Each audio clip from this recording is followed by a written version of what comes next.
Welcome back to my channel. As promised, this video is going to be about the principles that I'm following as part of my Built for More series that I talked about in my first video. The main things that I'm focusing on for this Built for More framework, if you will, are things that are long-term, because this is intended to last for at least 3 to 4 months because I'm a long-term kind of person. I don't do 6-week, 8-week trials. In order to make long-lasting lifestyle choices, it can't be 6 weeks, 8 weeks. That's too short term. A good routine is not going to be established in that time. I'm taking my time with this because I believe that building a routine that works for me and that is sustainable is going to take time, and that's okay. My ultimate goal is to build a routine that I can stick to for the rest of my life, because I want to be healthy, not just right now when I'm 28, but when I'm 38 and 58 and 68 and so on. To start off, first I'm going to talk about nutrition, then exercise, then I'm going to move on to lifestyle factors. First, for nutrition, my first principle is that I'm going to eat 0.8 grams of protein per pound of body weight per day. I know it's very common in the fitness space and health space in general to hear the recommendation of you have to eat 1 gram of protein per pound of body weight to see any kind of results. But with my scientific background, my bachelor's and my master's degrees in neuroscience, I know how to read literature, and the literature that I have read supports that you don't need 1 gram per pound. That's way too much. The minimum that you would need to build muscle and maintain muscle if you're an active person is going to be at least 0.7. That's it. That's all you need. I'm going to shoot for 0.8 because I think that's manageable for me, to where I can still eat enough protein to support my health and my goals, while also not ignoring other important nutrients that I'm going to get to in a minute. Protein on its own, though, is important because not only does it help build and repair muscle that I'm breaking down in the gym, but protein is also extremely important for all the structures of our bodies, not just our muscles, but our hair, our skin, our nails, our teeth, everything. Not to mention, protein helps with your immune system. Protein makes up enzymes that catalyze multiple metabolic reactions in the body. I'm going to make another video in the future on protein, so stay tuned. So yeah, protein is going to be 0.8 grams per pound of body weight. Next, we have fats. Fats are going to be set at least 50 grams. And I want to also say, I'm not tracking these religiously. I don't have a food scale. I'm not putting a chicken breast on a food scale and be like, oh, it's 26 grams. I'm not doing that. I cook my food, so I generally know how much protein I'm getting in a serving. So in my mind, I'm aware of how much I'm getting per day. I just make sure I hit 0.8 grams per pound of body weight. And same with fats. Fats are very easy to eat because they are very calorie dense. You only need small portions when eating fat. A little goes a long way. I'm just going to make sure to get 1 serving of fat with each meal, and that should cover me for the day. Fats are extremely important as well because they do a couple important things in the body. Fats are a major structural component of cells in the body, namely cell membranes, and especially cells within the brain and nervous system. Your brain loves fat. Your brain is literally made of fat. Fat also helps produce and regulate hormones, especially for us women.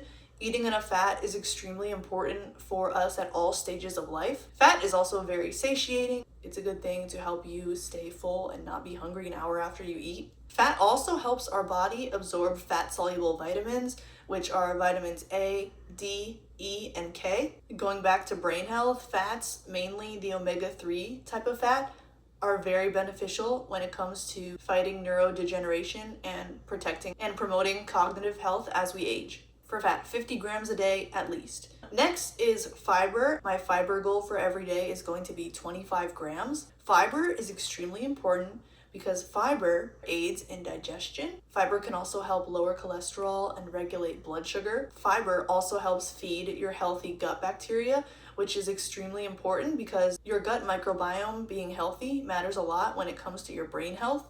There is a relationship between the gut and the brain. It is called the gut-brain axis. A lot of people don't know this, but 90 to 95% of the serotonin that your body makes is produced in your gut, namely in the gastrointestinal tract, in cells called enterochromaffin cells in the epithelial lining of your small and large intestine. And then the other 5 to 10% of serotonin is made in a cluster of nuclei in your brainstem called the raphe nuclei.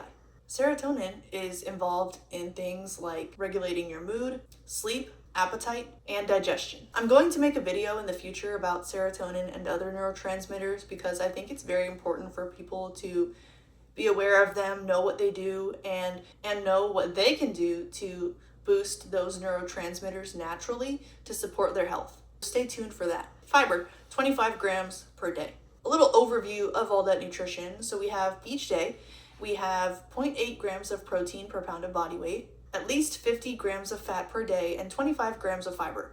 How I have reached these numbers and how I will continue to reach these numbers is I eat 3 to 4 times a day, maybe 5 if I'm having 2 snacks, but it consists of 3 whole meals, breakfast, lunch, and dinner, and then 1 snack or 1 to 2 snacks throughout the day. Those meals make up a majority of my protein, which mostly comes from meats or fish. So they each have a serving of that. Then I always add a carb or 2 because I love carbs and my body does really well on a high carb diet. So usually I'll add 1 to 2 servings of carbs. That includes fruit at all or most meals and vegetables at least lunch and dinner. Then, like I said earlier, with each of those meals, I'll also include a serving of fat. And that's how I structure my nutrition in my day to reach those numbers. In the future, I'll make a full day of eating video, so that way you can see how I structure my meals throughout the day to reach these numbers and also to maintain my health, because it is something that I take seriously. I love balance, but I also love feeding my body the foods that I believe it needs to have for health. I'm looking forward to making those. I'm excited. So that's nutrition. Now on to exercise. So for exercise, I have made myself a 4-day split. So working out 4 days a week with weights, and then 2 to 3 days of structured cardio, meaning not walks with Montana type of cardio, Montana my guide dog, not walks with her, but walks on an actual treadmill where I can change the pace and the incline. So I've already posted some workouts in my YouTube shorts, but my split is basically day 1, shoulders and triceps. Day 2 is quads and calves, quads and glutes, whatever, just a quad focused day. Day 3 is going to be back and biceps. And then day 4 is going to be hamstrings and glutes focused. I like to keep those exercises in those days between 3 and 5. I'm not someone who does 7, 8, 9 exercises to hit a muscle.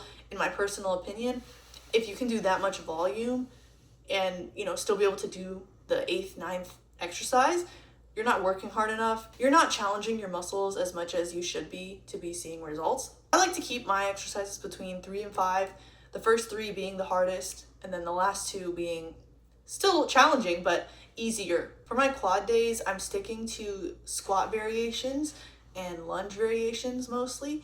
Think goblet squats, suitcase squats, split squats, forward lunges, reverse lunges, lateral lunges, things like that. For my shoulders and triceps day, I always start with a compound lift of shoulder press. Then I move into front raise, lateral raise, front raise, lateral raise, a rear delt exercise, followed by 1 tricep exercise. For my back day, first I do close grip chin-ups, then I do wide grip pull-ups. I'm trying to get my first one. I'm really excited about that. Then I move into some type of row variation, and then face pulls, and then a bicep exercise. For glutes and hamstrings, I keep it very foundational. I pretty much only do 4 exercises. I do some type of lunge variation or just unilateral variation. I'm going to start including step-ups because I want to improve my balance. But as of right now, I'm doing reverse lunges, followed by a split squat, deadlift, hip thrust, and then I also do a lateral glute exercise for my glute medius to functionally hit my glute medius muscle. On my upper body days is where I add the cardio at the end. I do 20 minutes on the treadie. I call it the treadie, but it's the treadmill. I do 20 minutes on the treadmill, and that meets my minimum target for cardio days I want to do per week, which is 2. I've already found my baseline. It's basically walking at 3.5 mph with an incline of 10. I'm just going to keep adjusting from there, increasing the pace, and then when I'm comfortable at that pace, increasing until I'm walking as fast as I would like, and then I'm going to start increasing the incline. That should take a while and should be easy to progress on, so I'm excited about that. As far as reps and sets, again, I keep it very basic. I just do 3 sets of 8 to 10. As soon as that 10th rep is easy for me, I go up in weight. I've been finding that with my current split, I usually go up in weight every 2 weeks, which I am happy with that amount of progress and that length of time between improvements. I think that's very normal, and so I'm excited to keep making progress on this split. That's the kind of framework, that's how I structure my will make update videos on here, so you will see how I'm doing. In terms of other lifestyle factors, I try to drink half my weight in ounces of water per day. I also don't eat past 7 p.m. I go to bed between 9:30 and 10 p.m. I find that when I eat late, which is what I used to do, I used to eat my last meal or snack or whatever at like 8 or 8:30 or 9, and of course I had trouble getting to sleep because I just ate 30 minutes or an hour ago. Now I'm trying to eat before 7 p.m. so that when I go in my bed to go to sleep at 9:30 or 10, I can fall asleep and my stomach's not freshly full of food. Speaking of sleep, I'm going to bed at the same time every night, or at least the same 30-minute window every night. I get up at the same time every morning, and I want to keep that same routine with my bedtime, which is so much harder because I love talking to my friends, talking to my boyfriend, watching videos, researching things, playing with Montana. But I'm going to make it a priority to go to sleep at the same time every night, and I know that will be good for myself. Let's see, we covered nutrition, exercise, lifestyle factors. That's the framework. That is the framework that I will be following for definitely the next 3-4 months for sure. Like I said at the beginning of the video, I'm a very long-term person.